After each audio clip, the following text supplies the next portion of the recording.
Tinitiyak ng Pro Calabarzon sa pamumuno ni Police Brigadier General Paul Kenneth T. Lucas, Regional Director, ang kanilang ganap na kahandaan na tumugon sa anumang sitwasyon upang mapanatili ang kapayapaan at kaligtasan ng publiko, kung saan inilabas ang pinakabagong press statement ng Pro Calabarzon kung saan tinitiyak ng pamunuan sa publiko na nakahanda ang buong himpilan na gampanan ang mandato nitong panatilihin ang kapayapaan at seguridad sa rehiyon.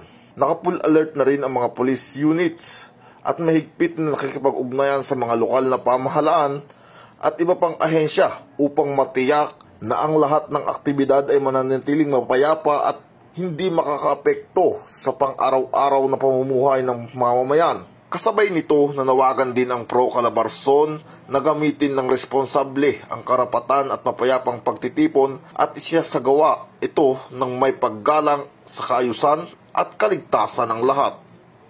Mula dito sa Calabarzon, ako inyong PNN correspondent, Patrolman Jan Lawrence B. Ilagan, alagad ng batas, tagataguyod ng Balitang Pulis.